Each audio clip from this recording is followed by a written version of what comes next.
the magic of the space shuttle is just its enormity. It's huge. And it flies up and back, and there will be no parallel like that, I think, for 100 years. I think the shuttle has been one of the most marvelous vehicles that has ever gone into space or done anything. So you can imagine the early spacecraft, barely the size of a desk for 1 or 2 astronauts. Now the spacecraft is the size of an airliner. When you saw it, you thought, how can something like this fly? You've got all these tile on the bottom of it, and it's like bricks, if you want to look at it that way. There was never a spacecraft like it, as large as a DC-9 airliner, but strong enough to withstand the vacuum of space, big enough to carry huge satellites, and built to be reused dozens of times. And it had wings, just like the imagined spaceships science fiction writers designed for their fantastic tales of adventure.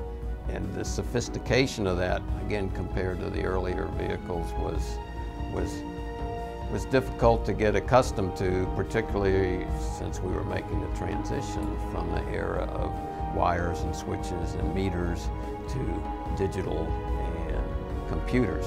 When STS-1 came in, it was a totally new vehicle. A lot of work left to be done on it. We still had to do hydraulic lines in the aft, APU lines in the aft. Had well over thousands of tile to go do yet to put on the spacecraft. The time frame as far as getting the overall integrated schedule, it was really hard and difficult on a lot of people. Pretty much 3 shifts a day, round the clock, 7 days a week, 365 days a year. NASA built 5 shuttles to go into space, naming them after ships of exploration in previous generations: Columbia, Challenger, Discovery, Atlantis, and Endeavour. They were larger than any other spacecraft, capable of carrying 25 tons in its 60-foot-long cargo bay. Another difference with previous spacecraft, shuttles could bring large payloads back, giving scientists a chance to see their experiments' results firsthand. The shuttles also carried more people on a single flight than ever before. The shuttle flew crews of 8. The previous record was 3. Shuttle astronauts also looked different than the flyers of previous programs. Women and minorities would be seen working in space throughout the shuttle program. Astronauts ranging in age to John Glenn's 77 made their way into space on shuttles. Scientists have used the space shuttle as a platform to study our own planet, life and material science, our solar system, and the universe itself. Perhaps its most famous accomplishment is NASA's Hubble Space Telescope, which has dazzled us for more than 20 years with discoveries wrapped up in unimaginable beauty. 5 teams of astronauts worked on the observatory as it orbited Earth, giving life and capabilities far beyond what it launched with. Servicing the Hubble Space Telescope, I think, is one of the Space Shuttle's finest accomplishments. We've had several servicing missions. They saved the Hubble Space Telescope on the very first mission, if you will, and it's just that we've extended the life of the Hubble Space Telescope for so many years, and the things we've learned from the Hubble and the other telescopes up there are just astounding nowadays. These accomplishments did not come about without struggles. Accidents struck the shuttle program twice, each time provoking new introspection in the agency.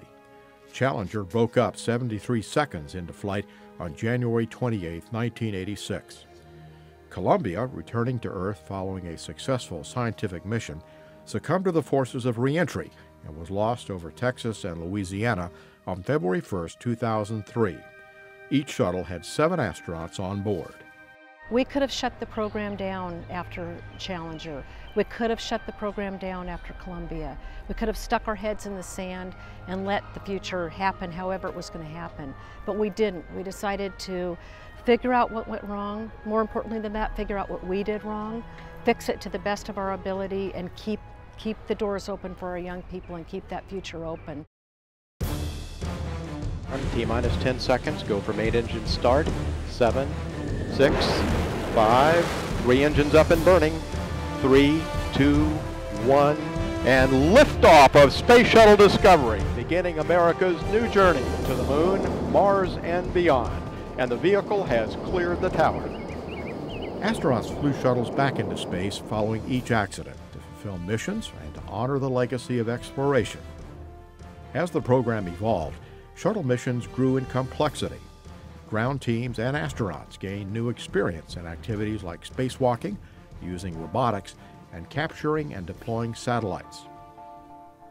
The next big change in the program came in 1995 when the shuttle fleet focused on a new destination in orbit. Discovery performed a flyby with the Russian space station Mir. Then Atlantis docked with the outpost a couple of months later to begin a string of shuttle visits bringing supplies and new astronauts to take turns living in space for months at a time, far longer than any American had done before. In 1998, NASA began a mission that would take more than 10 years and 36 shuttle flights to complete. It would push the astronauts, space workers, and the shuttles farther than before. Together with 15 other nations, NASA began construction of the largest spacecraft in history, the International Space Station. Bob Cabana commanded the first construction mission, STS-88, in December 1998. To know what we were laying the groundwork for and have it go as smoothly as it did from start to finish, that was a unique flight and a very rewarding opportunity. Astronauts born in Japan, Canada, the United Kingdom, Australia, and all over Europe carried their nation's flags into space. Yeah, we're all international astronauts. It's a worldwide program. It's the International Space Station. And I think that's one of the great legacies of the shuttle also, is that, that it allowed the world to come together and build our first great outpost in space. Astronauts moved into the International Space Station in 2000, and spaceflight success was redefined again. Now, of course, sort of the pinnacle of an astronaut career is to go live on the space station. Working in crews of 2, 3, and 6 as the station grew, the astronauts performed experiments, learned how to refine station systems, and acclimated themselves to the world of weightlessness.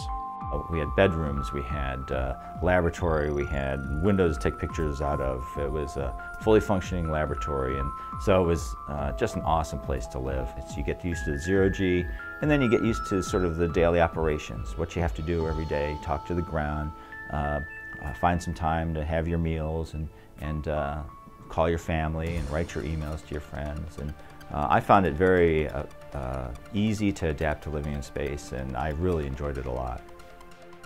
Crews also took on in-orbit repairs, including to the shuttle itself and the International Space Station.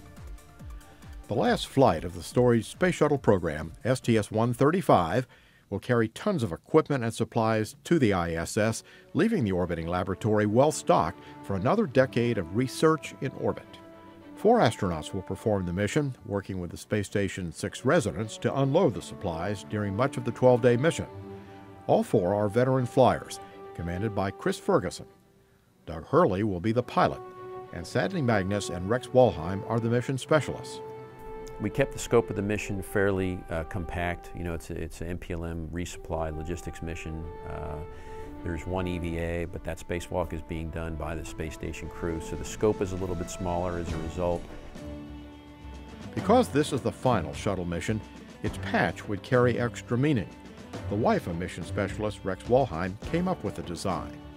Well, we wanted to make it a celebration. We wanted to make it a happy patch that really encompasses the kind of history of the Space Shuttle program. So in some respects, it mirrors a little bit the STS-1 patch with the full shuttle on there.